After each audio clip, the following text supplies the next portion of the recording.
Hello, it is Future Friday, and we finish our series talking about volcanoes this week.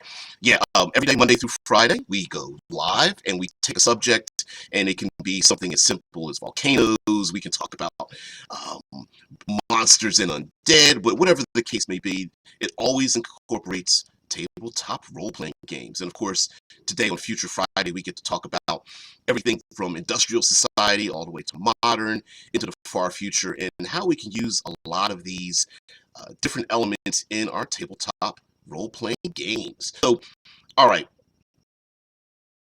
uh, something that came to mind. I'm going to surprise you guys slightly with the idea of volcanoes in the far future. So, uh, we tiptoed around the idea, of course, of one of the most notable locations that has to deal with volcanism, and that would be, say, a place like the planet Venus, and a place that is harsh and volatile, blasted by the heat that is exposed from the overwhelmingly um, deadly greenhouse gas effect that's around Venus. But we also have places such as, Mercury, closest place in our system, closest planet to the sun, getting blasted by the heat. I'm sure to a certain extent there is some kind of volcanic styled activity happening there, and again, a place getting blasted by,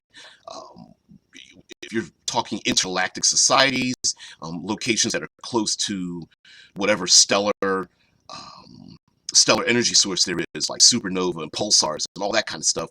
Um, those planetary surfaces can be blasted. Now, of course, you're going to have to kind of rationalize the PCs either walking out there under a radioactive and blasting sun onto the landscape, but it's role-playing games. We want to have fun, so the idea that the quote-unquote sun rises, and all of a sudden it goes from a frozen landscape, in an airless void, to this place where the literal ground is melting, blasting away, rocks falling, and of course the heat is coming from above you, while the ground below you starts to run like liquid lead and that kind of thing. Kind of cool. I think it'd be kind of cool idea to do that. And of course, again, depending on how cinematic or gritty your setting is, allowing the players to participate. Hey, Jazz, we knew C. What's going on there? Hey, you're the first person involved. That's all right. Yeah, also, the idea could be that this isn't a permanent situation, right? Player characters, maybe there's like roving cities, or most of the environments are underground. Yeah, Dead Man's bringing up something. Like Venus and Mercury don't really have many volcanoes.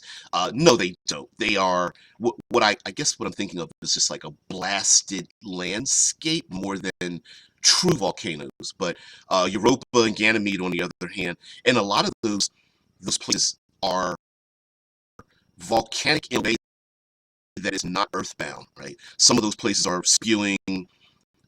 I believe one of the moons out there in Saturn or Jupiter is volcanic in a icy way. Like it spews up absolutely frigid ice and water vapor and other materials as it spews up into the air and then lands back down on the surface. There are moons that spew out not just lava in the traditional sense of Earth, but materials like helium and hydrogen and things of that nature are under such pressures, either heat or cold, that on Earth they might be, say, in a gaseous form, but on a moon it might be liquid, or it might be liquid or even solid in its form, like solid CO2 and methane gases and things like that, blasted into the air to land again. So pulling from those things, we can also come up with the idea that yes, the player characters are landing on a moon or a planet in another galactic system or whatever, but maybe the material is extremely adhesive or acidic or disrupts communications or things like that. Yep. Scott posed like nougat volcanoes. Mmm, tasty on the inside, right? Jasby says it should rain rocks at night. Well, raining rocks at night is a relative term, right?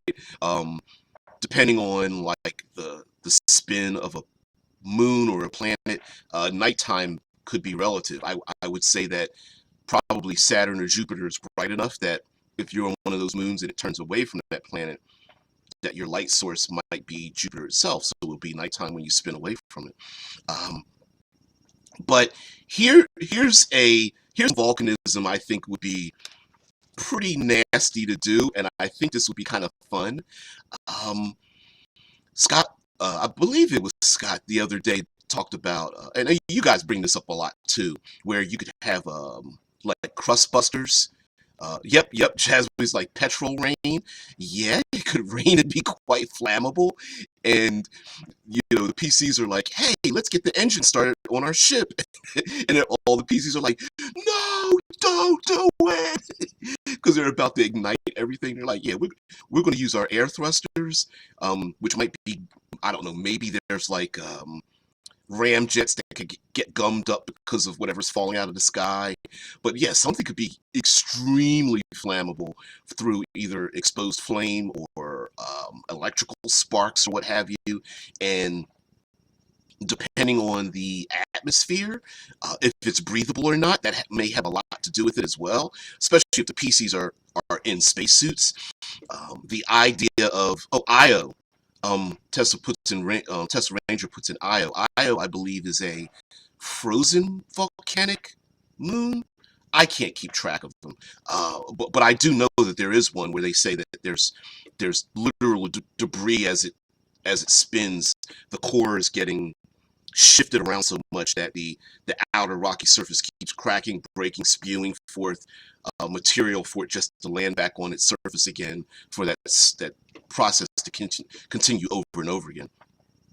Um, Titan might have something like that, maybe. I know Titan has like liquid methane or methane pools and things of that nature. Tesla Ranger says no, it gets squeezed back and forth by Jupiter's gravity.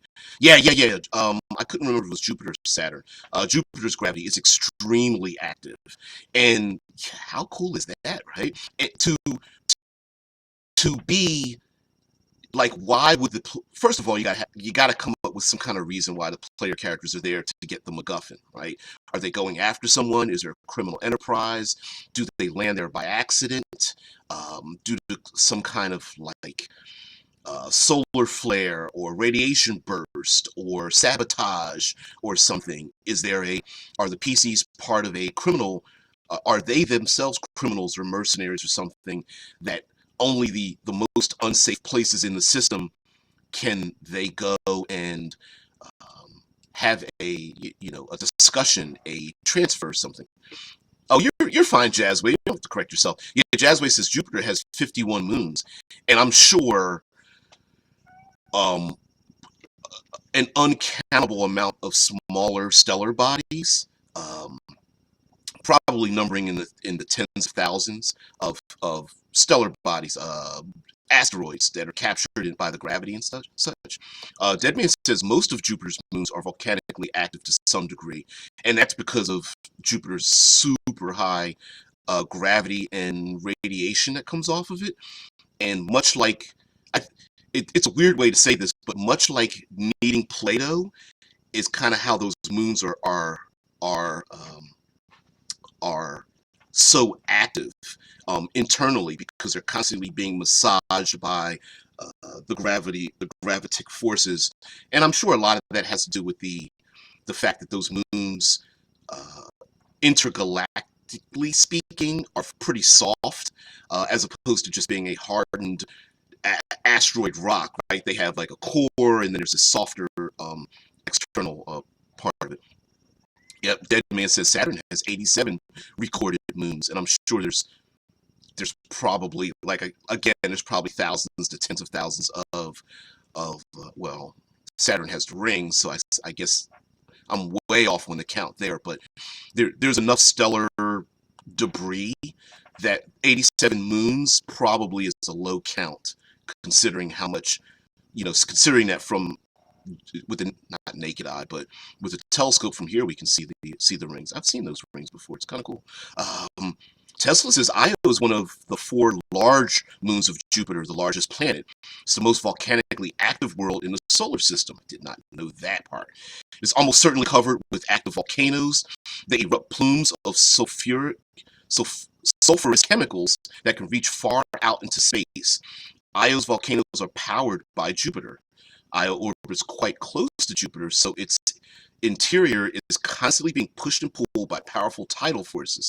It's as if Io's core was dough and Jupiter was kneading it. Yep.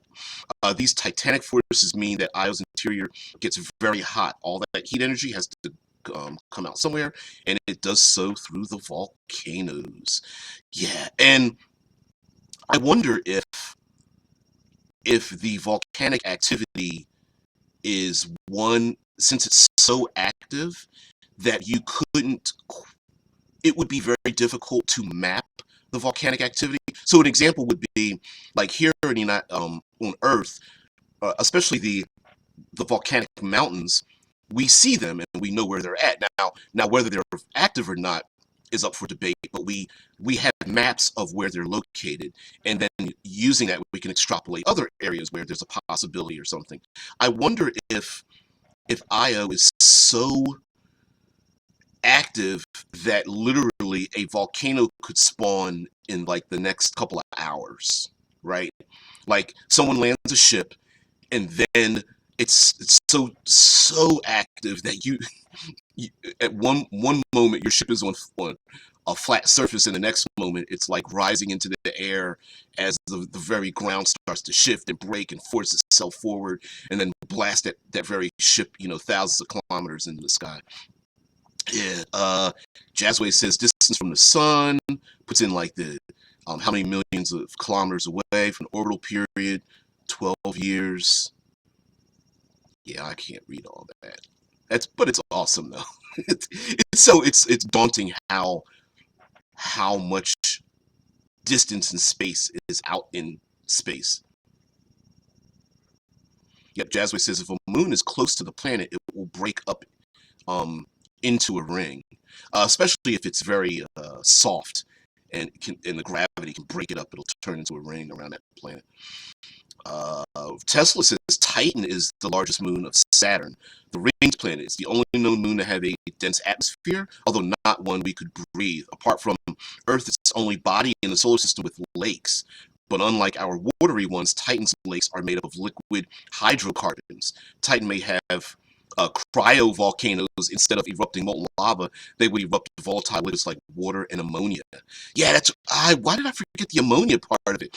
Yeah, lots of liquid hydrocarbons here, like ammonia and methane gases, methane, pronounced some other ways, and then a bunch of other stuff mixed in there. Yeah, yeah, cryovolcanoes, such a great idea. I love that. Yep, Galileo, one of the Galilean moons. Now, another, so again, volcanism doesn't need to be limited to, earthly lava. It could be like a cryovolcano. Sounds pretty damn cool. Getting blasted and frozen, or getting hit, a structure getting hit with such cold ammonia that it literally just cracks and shatters the outer shell, and maybe habitats or starships, the shells are designed to go to these places, but they only have we've got our outer skin is six shells deep or something, knowing that one shell after the next will get cracked and shatter off of the outside of it to get to the thing that's down in the thing. And of course, if the player characters or their player characters are going after maybe like prospectors who are engaging in extremely deadly work to get some kind of material from a dangerous place, but then bring it back with them, could be an idea. Or hell, leaving something that's vitally important. Again, the MacGuffin, right? Is it a a I don't know, a set of crustbuster missiles that have been stolen from a decommissioned, you know, uh, extrastellar space naval vessel, and no one can find them. And those crustbuster missiles are important for the independence of, Tycho Station. Yes, I'm pulling from the Expanse, but you get my point. Now, another cool thing would be to have man-made volcanism. If we still go down the path of, hey Alex, if we still go down the path of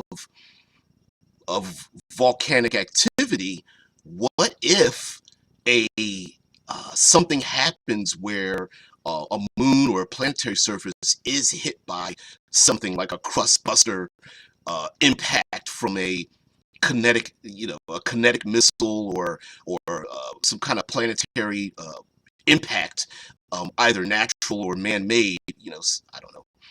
Aluminum rods are, launched at a moon with a mass driver, and it cracked through the crust of the moon, and maybe that's the thing that causes the eruptions, and maybe the player characters are on this moon or on this planetary surface, and they're running against time. Like, let's make this really cinematic and extreme. So they land on a idyllic paradise, like an Endor.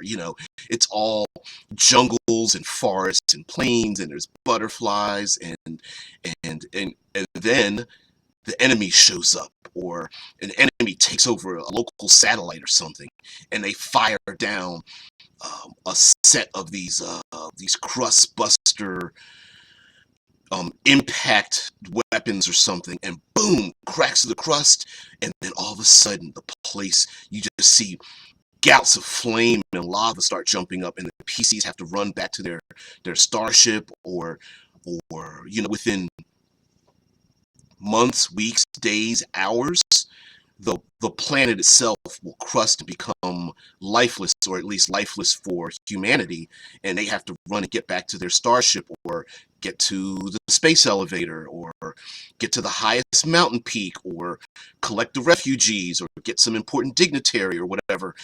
Go after, get the make a run for it, get the MacGuffin, and then get the hell off the planet, or what have you. And I love creating tension. I think that's one of the tools that is underserved in tabletop RPGs.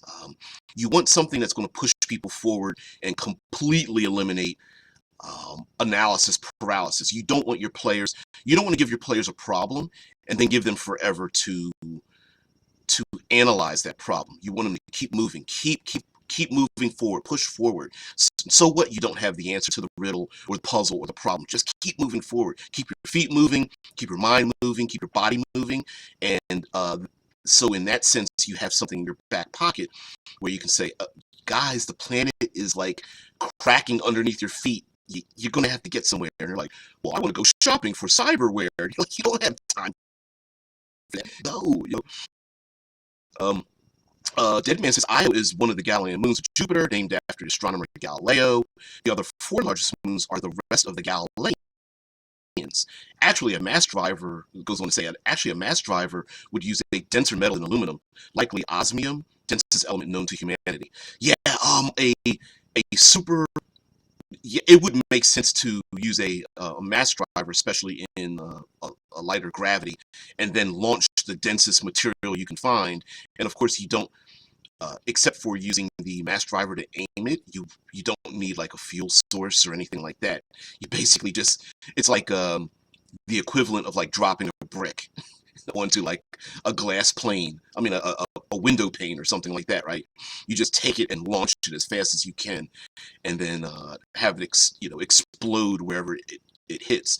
And it's now, would it exactly be volcanic?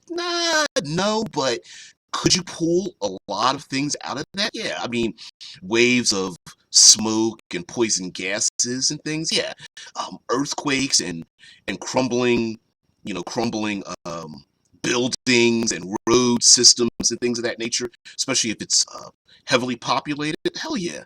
And again, it's the me, reskin, reuse, repurpose.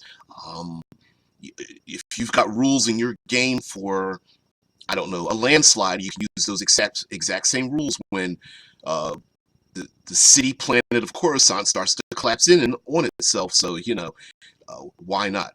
Jazzway says Titan equals plane of fire. Um, is it a plane of fire? Um, I thought Titan. I got the impression that Titan has like it's kind of a combination of a number of things between like lakes of liquid ammonia and methane gas clouds and like kind of a potpourri of interactions and things. So yeah. Um, Tungsten project Tesla puts in Project Thor, the tungsten projectiles or kinetic bombardment. Yeah, the militaries have been working on railgun, kinetic launching devices. Of course, if you can in your game, having a railgun, something I believe in GURPS they called it Gauss guns as well. I think because things can be measured in Gauss. Um, yeah, Deadman puts in osmium density and tungsten density. I but between I'm I can pretty much guarantee whatever's available for use from a particular military or mercenary group or something. They're going to find heaviestly the heaviest dense material they can find, like tungsten or osmium and other materials, or hell, even artificial materials that are created out there from being able to process things in zero gravity and high energy combinations. Now, if you want to go for like K2, K3 um, societies, right, where they're literally reforming and reshaping matter and energy, I'm sure you could get higher than osmium, but then again, if you're like a K2 society, K3, on the Kardashev scale, maybe you're not. Maybe you're dropping planets on each other at that point, firing, tiny Mercuries at other people across galaxies or something like that. Um, Tesla says the system most often described is an orbiting tungsten telephone pole, yep, with small fins and a computer in the back for guidance.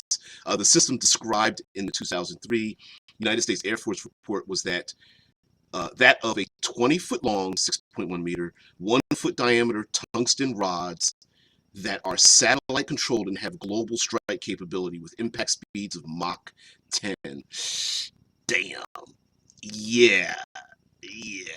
I suppose you could in the future you could even get away with not even needing or not wanting to even have guidance systems on them, for fear of having those guidance systems corrupted from an external source. And yeah, Deadman says an impact force of a small nuclear device. Yep, just from a solid object. Much like the old style howitzers, where the gun or the railgun itself aims the charge as opposed to the device having the ability to aim itself. You could absolutely have a satellite that does the aiming and just literally just fires it into whatever surface it is. Now, if it's moving at Mach 10, unlike movies where you get to see the contrails, I don't think you would see it. The meteor impacts that happened. Oh, I know you. Come on, you guys. I know you know it. In Russia, there were, because people drive around with uh, video cameras in their cars and in their homes. A lot of times, there was video image of the impact from the meteors, and some people even kind of went blind temporarily, and I think even permanently, from witnessing the flash of the meteor striking, and that was the after effect after the strike happened. So I'm thinking, oh, I'm thinking you wouldn't even see it. I'm thinking it would that tungsten rod would slam into the planet, and then we'd see the contrail, we'd see the blinding light, and then we'd feel that shit just like ripple through the countryside, like holy shit, we'd have to hold our sphincters tight as as uh as everyone starts running towards the safest place um, they know in their society. Jazzway says Mach 10 equals 12,348 kilometers an hour. Yeah, we wouldn't see that. Now, I suppose if a kinetic kill device was launched from Mars to Earth, we would probably see it. But if it's from the moon or an orbital satellite, I'm just using Earth as an example. We wouldn't have time to see it unless we were looking right at it. Now, again, of course, much like any disaster movie, those tungsten rods slam into the planet's crust, and all hell breaks loose. PCs having to run away from those regions, or hell, run into the danger as I don't know, whole neighborhoods start lifting and floating as if they are on an ocean of rock and debris and lava spewing forth. I'm sure, I don't know what residual effects there would be, much like creating a vacuum as it slams into a planet's surface and causing hurricane or tornado styled winds because of the vacuum left from its passing. And then, the air rushes out and then slams back inside. I'm sure the heat coming off of it would ignite uh, nearly any flammable source. And then you have all the secondary effects um, of like power plants shutting down, and fires and gas fires and leaks. And if you're talking high tech, maybe they're still using petrol and oil sources, and those things will ignite. And of course, you have car wrecks, and the air is disrupted, so you'll have flying, airplanes and helicopters slamming into buildings and that kind of thing. And well, we're going well away from volcanoes, but maybe wherever the impact locations are, a literal ring of fire erupts, much like throwing a rock into a pond, and the up the upswing of the ripple might themselves on the planetary surface be the volcanoes instantly created from that impact. Um, Tesla says a 6.1 meter by 0.3 meter tungsten cylinder impacting at Mach 10 has a kinetic energy equivalent to approximately 11.5 tons of TNT, or 7.2 tons of dynamite. Yeah, comparable to a suitcase nuke without the radioactivity. Yeah, I'm liking this. I'm liking this as a motivator, especially if, for example, again, you have a robust enough interstellar or solar system, or even intergalactic society where maybe one or a larger number of these satellites or starships or whatever have been decommissioned, and so now the player characters are kind of like on a mission to go around and uh, lock down, destroy, capture, find these unlisted military devices. So maybe there's like some sort of like intergalactic gang that's going around collecting these weapons and using them as threats against certain types of populations, or maybe political figures are being manipulated, threatened, or bribed to give out like codes to get to these things, and the player characters are like, you know, racing against time to prevent these things from being launched at a local moon or a planet or something like that, on, or whether it's Earth or someplace other than that. Tesla says these are basically bunker busters. They're not enough to crack a planet's crust, maybe a bigger one.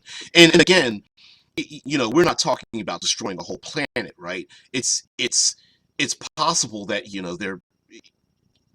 I guarantee that a place like, I don't know, what's a what's a nice sized what's a nice sized urban area, like, oh, I don't know, like, say most of the United Kingdom could be slammed with magic. Yeah, you know, um, you know, believe you me, if you live anywhere near the impact of one of these things, you're not really concerned about the rest of the planet. You're concerned about saving your own ass at this very moment, before things get worse. And that's why I love the idea of having like an escalating danger. We talked about that yesterday. Environmental hazards, static, escalating, dynamic, random, those kind of things happening, and having this happen and slam into the planet, and the PCs are like, they basically pucker up and then make a run for it. And what a great way for you to throw in a number of, I guess you could call, like, extraneous elements that the PCs have to deal with. Like, for example, um, how many times have we seen the hero have to shake people out of their, like, things are so bad now, but then you always have that one person that's like, I have to call my boss because I can't let you into this place because you need official documents. And the hero's like, dude, the world's dying. Are you seriously going to have to, like, scan my ID at this point? Like, we're trying to get the hell out of here. We need to get these refugees on that starship. And you got that one guy who's just got the sweaty lip and forehead, and is like, I need to stay at my post. You're going to have a lot of those kind of things. You're going to have people who are trying to take advantage. You're going to have that one a-hole, kind of half corporate, half political guy kicking the kids and women out of his way while he's trying to get onto the starship first and stuff. And you're gonna have to punch that guy in the throat. You could throw in a ton of that kind of activity from humanity involved in things. But yep. I love that. Yeah, a bunch of derper derps. Yep, derper derp derp. Planet's dying, but I still need to. But you're gonna you're gonna have a lot of that, and why not have fun with that? Give the PC somebody to punch in the throat, right? Yeah, let them kick a little ass if they have to. Um, but again, if it, not only do you have the imminent threat of, like, I don't know, maybe a 8-mile volcano opens up in the middle of a city or something. I mean, what do we have? California is sitting on fault lines that if it gets slammed with a couple of high impact um, um, tungsten carbide or osmium steel rods that slams into a specified location, that'll dump the entire state into the ocean. And if the PCs are there meeting important dignitaries, or they're part of some kind of special ops group, and all of a sudden they're instantly and immediately called up to spin up to solve the situation. Yeah. Jazzway's like, my PCs are the derper derps. Derper derp derp. But again, yeah, just the idea of, like, instead of lava being spewed forth up into the air, maybe the ground cracks and sends up, like, these random mountains, and maybe they're throwing, oh, I don't know, automobiles, people, um, local, I don't know, suburban homes up into the air as one or more of the PCs try flying their spaceship or Aerodyne around the debris that's spewing up into the air and falling down to the ground or something. Um, Maybe the impact is so great that it sends out a shock wave that you know And of course, PCs and NPCs go ahead and make that save, or that shockwave is going to knock you down. And oh yeah, by the way, you guys are standing in the middle of a massive urban area. Yeah, it shatters all the windows, and one of the buildings is about to fall on top of you. Roll a save, right? Make that acrobatics check or something, and then all of a sudden they look down, and the crust of the planet has been disrupted, and they see poisonous gases and flame, gouts of flame starting to shoot up randomly through cracks in the street or what have you. And of course, this doesn't, I'm relating a lot of this to Earth, but it doesn't have to be Earth in the least bit. And then, of course, you have the bigger issue of who did it, can we stop them, how much of this physical and ephemeral impact does this have on a greater interstellar or intergalactic society, right? If this slams into, say, Earth's moon to knock with enough impact, I doubt it would have enough impact to knock Earth's moon off of its axes, but a 0.5% axle, change or tilt or something like that would have an extremely detrimental effect on Earth and how the moon operates with Earth and the seasons and such. So if someone were to do that, the bigger picture would be, hey, let's get our asses to safety. Let's get the MacGuffin or destroy the MacGuffin or whatever. And then the bigger issue would be other story ideas. Who did it? Who hired them to do it? Is this a proxy attack? Things like that. Deadman says Battletech and MechWarrior has rules for breaking through the crust of a lava flow when a person or battle mech tries to walk across it. Yeah. You gotta do that, right? The how thin is the earth that you're walking on? Maybe you'll fall through it. If you're on let's take let's visit one of our volcanic moons, right?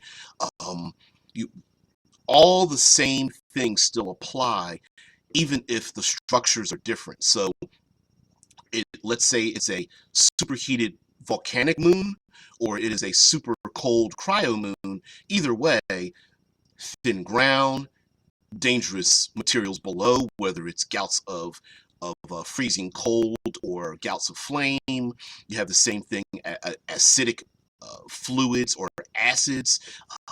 You have the additional hazards of will this stuff again, gum up the works? Will it get into engine parts?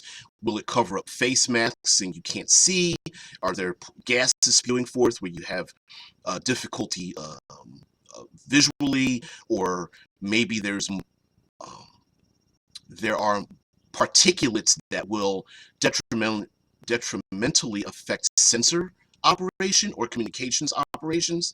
We see that very often, especially those things will happen at the speed of plot, right? We make fun of that when it comes to starships. Like, how fast does a starship move through hyperspace? And of course, the answer is speed of plot, right?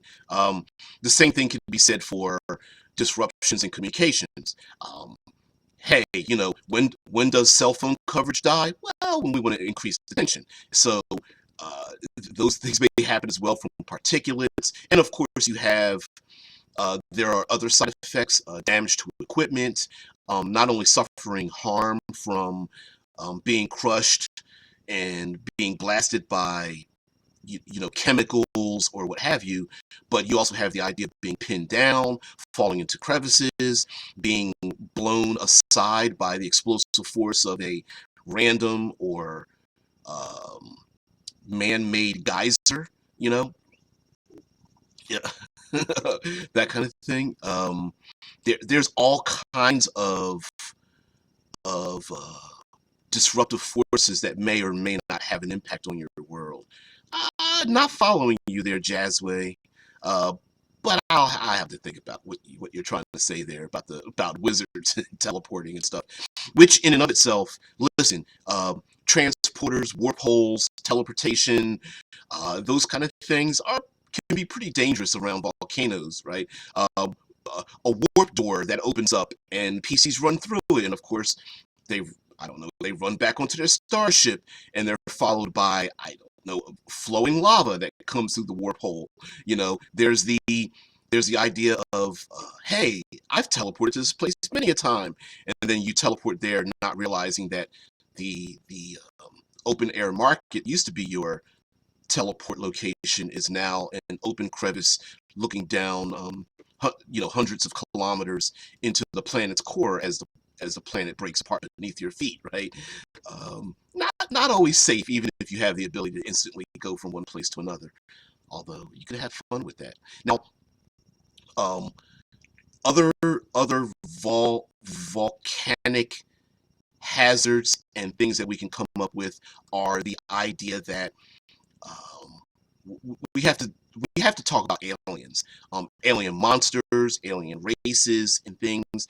It's possible that certain types of alien creatures. So let's talk about monsters, right? Some of them may be more inclined to live or hibernate in certain regions more readily than others. So when they're hiding in these regions, it's possible that the whole point of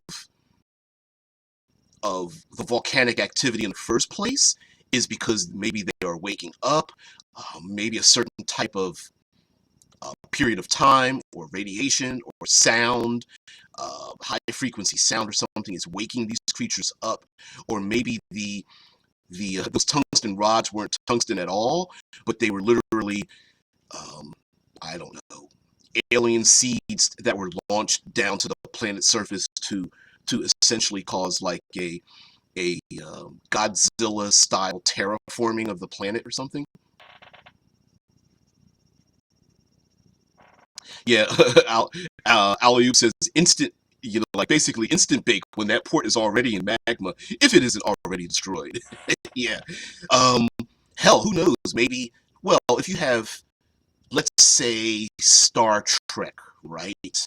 I'm sure Star Trek is like, well, we're not going to transport you onto the surface of flowing lava. Like, there might be some form of safety, safety feature, but yeah, and maybe in your world, um, in order to open up a like a wormhole teleport door, you literally have to send people there first to open up and set up the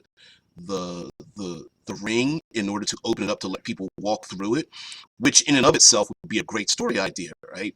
Um, 1,000 refugees are stuck on a planet that's been impacted by these osmium rods, and so now the player characters must, you know, drop ship down on the planet, go into a dangerous region, get there, set up the teleport door, open up the warp door, funnel everybody through it, jump through it before all hell breaks loose and comes after them, right? Yeah, Tesla, the quote. I'm standing by as you requested, although there's a problem on the horizon. There is no horizon. K2SO after the Death Star fires on Jeddah. Yep. Yeah, there's a problem. There is no horizon. Yeah, as it lifts and flows towards you like liquid. That's actually a pretty. I gotta admit, in Rogue One, when they blasted the planet, blasted Jeddah, and you see like the flowing rock from that impact blast. It looks pretty slick. You gotta admit, guys. I mean, I don't care if you like or hate the movie. That image is uh, pretty damn awesome. Um, Zev, hey, Zev says I imagine future volcanoes, and all I can think of is the volcano planet from Episode 3 of Star Wars. You're fine. Yeah, the we talked about Mustafar, right? Why not have a planet uh, that is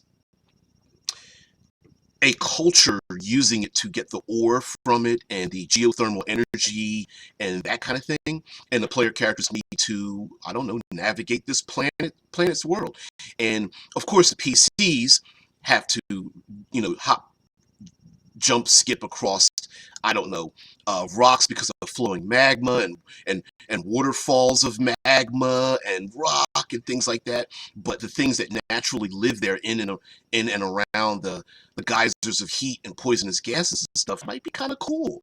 They may have their own a Mustafar may have its own, um, I don't know, elemental styled creature that breathes out fire or poisonous gases and dives into liquid lakes of lava.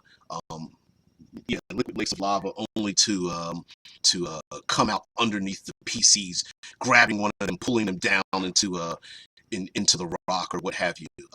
Or maybe there's some multi-limbed creature that's able to very easily navigate the solid ground, much like a spider or something, that's able to navigate these regions and such. And maybe it has a carapace that is immune to the extreme heats or something. And now we also have ourselves, yeah, like a red dragon, basically a high tech, not high tech, an alienized red dragon would make perfect sense, I think. Sure. Um, Heck, if you're someone who's into Dungeons and Dragons, Guildmaster's Guide to Ravnica, there's nothing saying that the city-sized plane or planet of Ravnica does not have a city that has grown and flowed over and around and inside every known earthly condition, environmental condition that exists on the planet Earth. So Ravnica could very well have floating cities on a vast ocean and cities built in and around and up the sides of volcanoes with, instead of waterfalls, they're lava falls in many ways or something, tapping into the geothermal elemental energies in your Dungeons and Dragons world. Just because a city doesn't need to be built on a flat plane and built high wise. It can be built down crevices and up the sides of mountains and over top of oceans and lakes and things like that, or maybe even underwater. Um, how cool would it be to have a Ravnica styled city where the water levels have reached up, but they are keeping the water at bay, so you can have something subterranean, but you're able to look out of windows out into these vast oceans or something. And yep, like Zevron says, just a planet used for geothermal energy harvesting and mining, built on top of a planet consumed by volcanic activity. Hell yeah. Yeah. Yep. Zevron says a Rakdos guild hall is built over magma. Hell yeah. And how how um how easy would it be to see like a bunch of cages of various people hung off of like bridges and ledges hanging over the magma, and randomly the cages drop down into the magma, um, you know, of course, to kill the people in it, to then haul those cages back up as a threat to people who would speak against certain individuals. Or maybe it's just for fun. They do like to party, so yeah. Deadman puts in Doom Eternal. I'm not familiar with Doom Eternal, but probably is related to what we're talking about. So hell yeah. Um, Zev loves some Ravnica, but goes on to say that like talks about the Rakdos guild build over magma, and a Boros Academy is a foundry known as the Forge, I believe, saying you enter to be forged into warriors, and maybe it's more literal than we thought, right? It's your own world; you can do whatever the hell you want. So, if you want to have a Mustafarian styled world where um, there is a whole society that's built up and around this volcanic region, and of course to the players, maybe they come from the outside, or maybe there are character or class or gaming options that the players can pick, like, yeah, my character's from this place and I know how to navigate around, and heck, I might even be from a race that's resistant or immune to the heat that's given off from this particular location. Now, I do understand that, like, for example, like Mercury does not have volcanic activity, but if you have a location that, instead of the volcanic activity happening from the core, from beneath the feet, but things happening from above, meaning a place getting, I don't know, getting licked by gouts of flame or solar flares, or um, a planet that is constantly being bombarded by meteorite strikes. And every one of these meteorite strikes, much like those tungsten steel rods we were talking about from a mass driver, maybe the player characters arrive to a part of the solar system that's undergoing extreme. Uh, you are there at the onslaught of constant bombardment from meteor strikes onto a planetary surface, and the PCs are like, wait a minute, we have to fly and go down there, and maybe there's just a planet that's in the way of just these vast meteors that are coming by the thousands, and this place is being slammed with them all the time. And so the PCs have to land. Maybe I don't know, maybe there's a dark side of the planet they can land on, and they have to go to the planet side that's being impacted because whatever ancient civilization used to have a city there. There's something important inside of it or whatever. Um, and so, PCs look up in the sky and all you see are like the some of the meteors are being burned up in the atmosphere, and you just see gouts of flame looking down on the planet. Others are large enough and solid enough that they're just balls of fire that slam into the ground. Others are pellets that are just raining debris as it slows down from whatever atmosphere is left on this planet. Unless, of course, it's completely vacuum, in which case there would be nothing slowing it down. But yeah, and then every time it hits something, on the horizon you could see like a 3 kilometer chunk of rock just lift up into the sky, and it does a slow flip into the air as before it lands back onto the planet's surface, it gets slammed by another 5 meteorites, and the PCs are like, yeah, we're going to feel that pretty soon as it flips slowly in the air, being blasted by rock or something. I just imagine the images of that, and then putting your PCs in the way and go, yeah, you see what just happened? You're going to have to go towards that. Um, Deadman says, future Marine and power armor fighting demons from hell who are staging on the moon of Mars for an attack on Earth. I like that. I like that a lot. Yeah. Combining the two, like, maybe it's a big giant circle. Like, the future space Marines fighting demons from hell is just a cycle until society gets slammed back into the Stone Age for this to all happen all over again, and society begins to build itself up into the Middle Ages and learns magic and things like that. And those are the same demons that have been trying to invade Earth this entire time. Uh, yeah, I like it. I like it. And it could be maybe the demons from hell, maybe they can't just fly like through space to get to from like Mars to Earth. Maybe they need to use something or ride something, or they want to launch a preliminary attack to soften up Earth before they get there. That's also a possibility. Zevron says Gila lizards live near volcanic regions. Gila lizard folk? Yeah, lizard folk, salamander. I think I don't know why you need to have a difference, but yeah, there's a salamander folk. If you want, I suppose dragonborn, red dragonborn would work into that. Although you could mix a bunch of like red and green and black dragonborn, because not only is volcanic activity hot, but it also releases a lot of like gases and acids and things like that. So could combine quite a bit of those kind of things as well, or just reskin your lizard folk to live near some of those pockets of like hot gases and steam and geysers and hot springs and things like that. Hell yeah. Dead Man says Gila lizard pronounced more like Gila. Ah, you guys, Gila lizards? I did not know that. Oh, I did not know that. It's like the difference between a valet and a valet. Uh, valet um, ride racehorses, but valets help you get dressed and get into your car.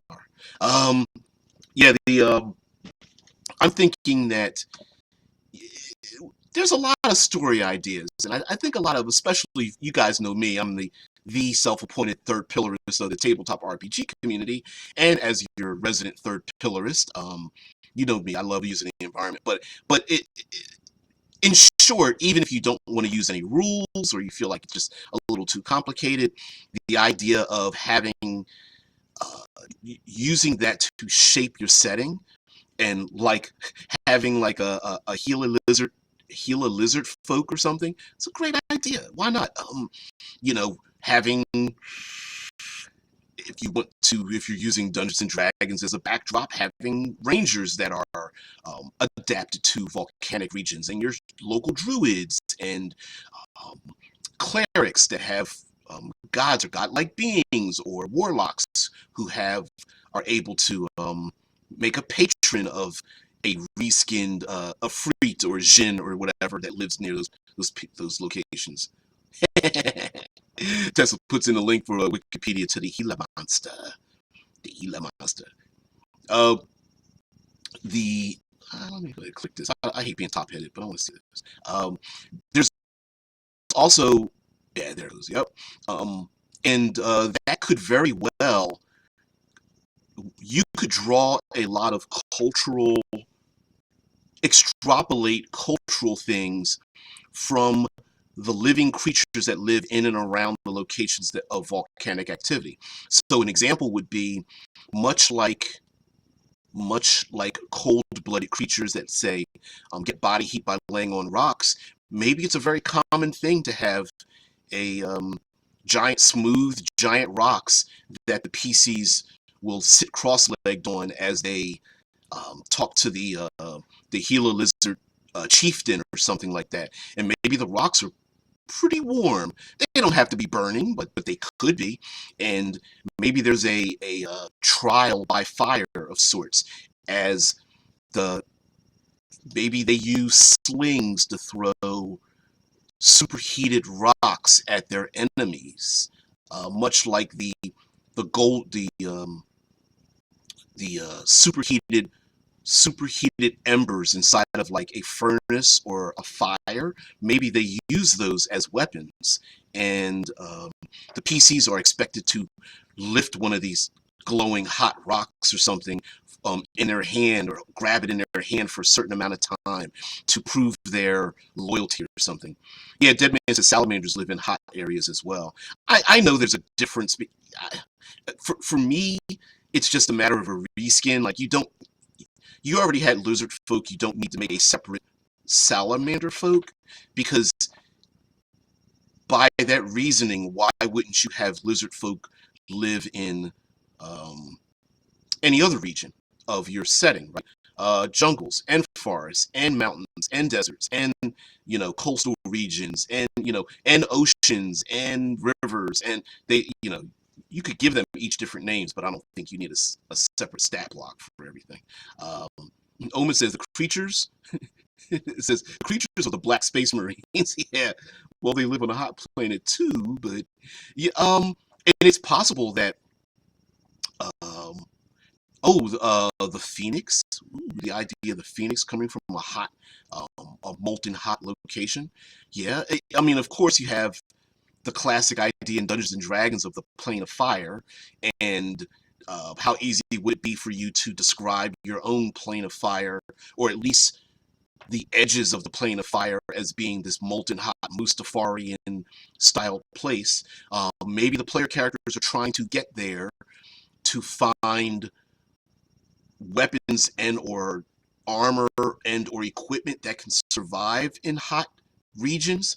So the people that live there, it's like, yeah, my spear is made out of blackened glass, and I don't know, maybe the pole of the spear is not made out of wood, maybe it's made out of like I don't know, some kind of alloy or something like that. And they're like, yeah, that's because there's no trees here. Never seen a tree or an ocean or whatever. But the PCs might be going there like, we sure could use a shield that could protect us from fire if we go fight that red dragon, you know. But anyway, guys, we've hit the hour mark. Thank you so much, and I want to additionally thank you guys for all of you. I don't want to name each of you because I will forget someone's name, and I don't want to be disrespectful to those that I would forget. But thank you all for participating with me. If you are someone who loves just open, unscripted, long form content, um, look around the face, right? Just participate in any and all the things, man. Just like, share, subscribe, get notifications, take part in the chat. Hell, look at doobly doo below the video on YouTube, and you'll see all the information that's there. For those who don't know, I'm saying this for Jazzway and others out there. I am a contributing writer to Critical Hit Publishing, and I also do a show Monday through Friday, 6 a.m. Eastern Standard Time. And yes, yes, it is true that I do speak out the side of my neck quite a bit. It's unscripted, it's usual, but for the most part, it's you guys that help the show. You guys have all the ideas. You guys are the engine, the creative force that makes me look good. So I appreciate you guys being here. So I know your time is very valuable. I'm glad you could spend it with me. I hope you're able to leave here with a little bit of change. And I have no idea what the subject for next week will be, but maybe I'll surprise everybody. All right, guys, have a great one. I'll see you tomorrow. Or see you Monday, bright early Monday. Have a great one. Bye.